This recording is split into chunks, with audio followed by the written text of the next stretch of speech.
everybody, welcome back to Keto Rewind, or Keto Rewind. Thank you for clicking on today's video. I am Jess, and today is a week 184 update of my journey. My journey to rewind my health from a morbidly obese weight to a healthy weight, living a very healthy lifestyle, changing unhealthy habits to healthy habits, and never giving up. So yes, so this video today is going to be about my fitness journey. Without further ado, let's jump into today's video. So I've been at this for 3 years and 6 months, or 184 weeks. I have learned a ton in that time. I have crashed and burned a ton of times. I've had major victories. I've done it all, you know, and that's the cool part about being in the position I am right now. I have a pretty good understanding of what really worked, what didn't, and what things that I can work on to improve the situation going forward. So I can nitpick at all of my journey. I could look at all the successes. I could do all that, but at the end of the day, what I have is a blueprint for my own success. You know, and it takes time, and it takes a lot of dead ends and a lot of victories to get that. So it's a really good thing that I am not cured because at this point, like there's a reason why I hit so many dead ends in my past. And that means because eventually you just figure it out and it just makes sense. And I'm at that point right now and it feels so good. My overall mood has been so amazing. Like, it's like, oh, I finally made new rules and guidelines for myself to live by that I'm happy with, that I am seeing the scale move, and it's so exciting to be in the point that I am in right now. You know, so basically we're going to talk about, I'm shifting away from the focus of my journey from a weight loss journey to a fitness journey. And I know that doesn't make sense right now because I haven't talked a lot about the fitness journey, but I'm gonna make it all make sense. For one, this video can only be so long, but when it comes to the workouts and the actual physical part of the fitness journey, that will be in another video, probably like Wednesday or so. But right now I wanna talk about it and give an overview so that Wednesday's video makes sense. In my opinion, a fitness journey isn't just about what you look like. In my opinion, a fitness journey is the inside of your body and pushing it to the limits, seeing what it can do, focusing on all of that fun stuff, you know, learning new things, getting curious about what foods can do for your workouts, you know, and just educating yourself in what works for you. So, and adding to that, I do think there is a mental side of a fitness journey, and there's also obviously the physical side.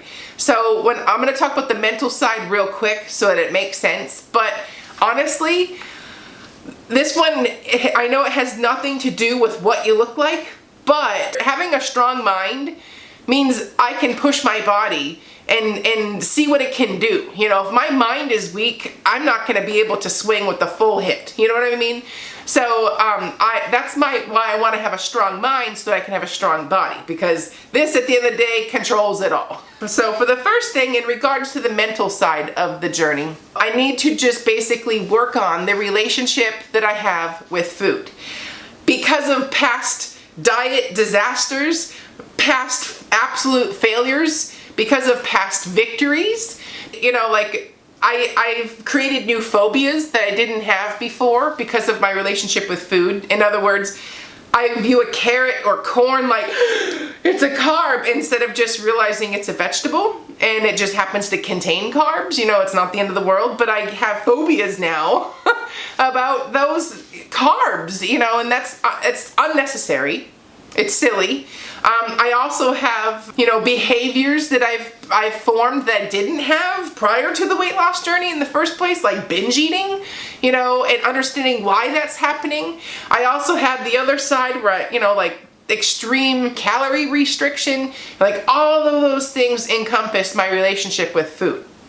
And I want to repair that relationship. That's number one. Because if you can't, that's like, the rest of the stuff is easier to conquer if I can nail this one. And then adding to that, a healthier way to cope when dealing with stress, anxiety, emotions in general, you know, instead of turning to food. Changing the relationship in my head that carbs Our carbs and fats are merely energy sources. What people's opinions, what the science says, what all of that is, it still doesn't change the fact that carbs and fat are just energy sources. Just energy sources. And whereas it makes sense that some energy sources make sense to get you to your goal better or faster or are more in line with getting you to your fitness and health goals, where the other ones maybe on the other side are not in your best interest to hitting those fitness goals and all of that, but it's still, at the end of the day, it's still just an energy source. It's not goodbye forever to fat or goodbye forever to carbs. It's not that. And that's a huge component. That was a game changer for me to have that moment when I arrived to, and when I would start on day one, it'd be like, never again do I eat those. And then it'd just be like this slippery slope of, well, now I want them more, and now I can't stop eating them once I have them, and that's just no way to live. So it's not goodbye. It's just, well, they're not gonna get me to my goal as fast as I want to, you know, and what's more important at this time? What do I want? But at the end of the day, broccoli and French fries are carbs, you know, and that's all it is. And giving power to where power needs to be credited for, you know, that mental work, that self-discipline, that's where I want to put my power, not on food. So, and also at the end of the day, I have to do what works best for me, period. You know, like, I'm going to put this picture on the screen right here. This You Do You. This picture in itself speaks everything that I want right now. And this picture, I have to look at what the date was when this was taken, but I was near my goal weight in this photo, and I want to say I was like 185 or so in this photo. But the health and fitness of this girl right here is what I want. You know, that's what I'm after. I want that again. I had it, and I didn't necessarily blow it, but I got so off course because I cared so much what other people thought, and other people hating on certain food groups, and it's like, that was so, I get it, but at the end of the day, it was really irrelevant because you do you is what matters. So, and what works for me and what pushes and drives me might not necessarily work for you. That's what it comes down to. There's no way to make money in the weight loss industry when everybody is different. So it's not a one-size-fits-all approach. And then finally, I want to learn as much as I can and educate myself on fueling my body for my fitness journey. And that's not just, well, listening to, you know, XYZ person and doing what they're doing. We're literally diving into it and learning everything I can. So enough of the mental side, let's talk about the physical side. People argue till they're blue in the face about carbs versus fats. But what should be talked about is protein. Oh my gosh, it's so underrepresented. Like, protein, protein, protein. I have preached protein since I was on this channel. Like, the importance of protein is huge. You know, not only does it make you feel fuller, it's more satiating, you can't overeat it. It's necessary to repair and grow your muscles. It is not an energy source. I mean, it's just, oh my gosh, if I could just preach protein, I would. But, and to make this video short, protein, protein, protein, the importance of it. Please educate yourself and stop fighting about carbs and fats. Because put that energy into, how do I eat more protein? How do I get protein into my diet? When it comes to the physical part, how do you stimulate your muscles to grow?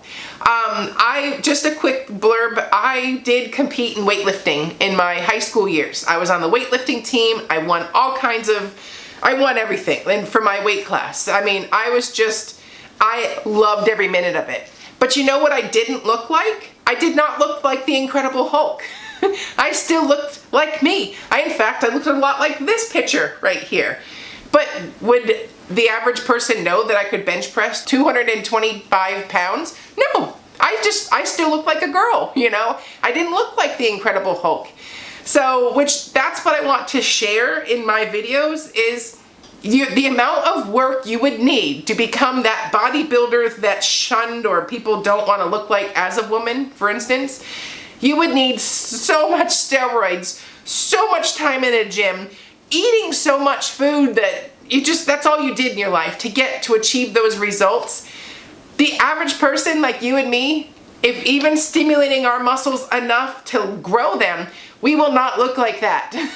For one, we're women. We don't have that kind of testosterone to look like that without a lot of help. And two, that's like excessive and extreme, and I'm living the balance. I'm not living this pendulum of extremes anymore.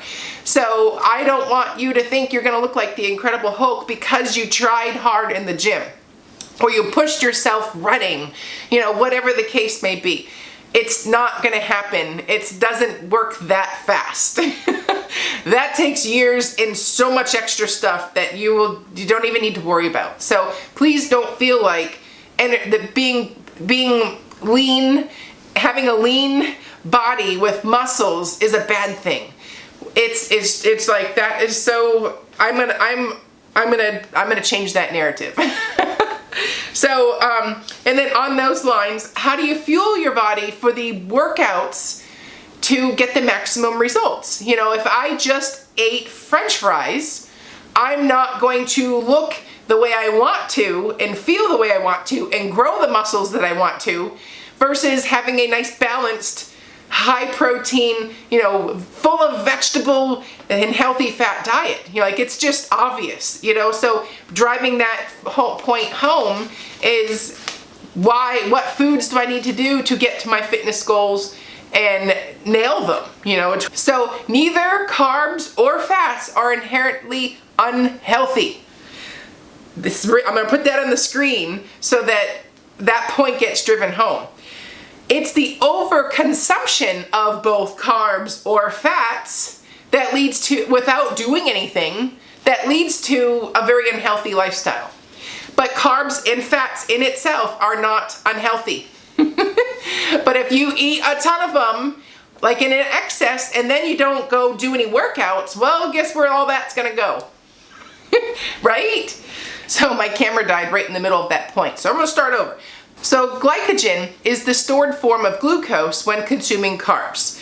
When your body doesn't immediately need that glucose, it stores about 1/4 of it in your liver and about 3/4 of it in your muscles. So basically, the more skeletal muscle you have, the more storage capacity you have to put that before it turns into fat. Whereas with fat, there is no storage tanks for fat. When you eat in excess, it turns directly into body fat.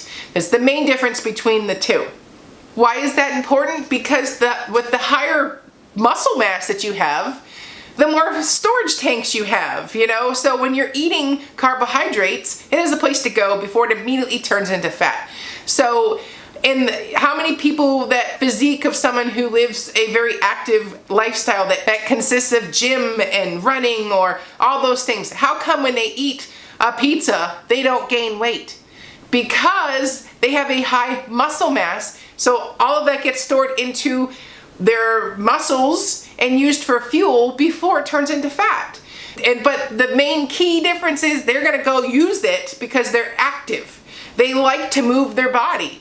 And then, so it's like it gets burned off. Versus Joe Schmo that sits on the couch, eats that same pizza, didn't move his body at all, and gains weight, because they're not moving their body. So the whole point, or my whole spiel is, I want a lot of muscle. I like to eat, I want to have lots of storage tanks.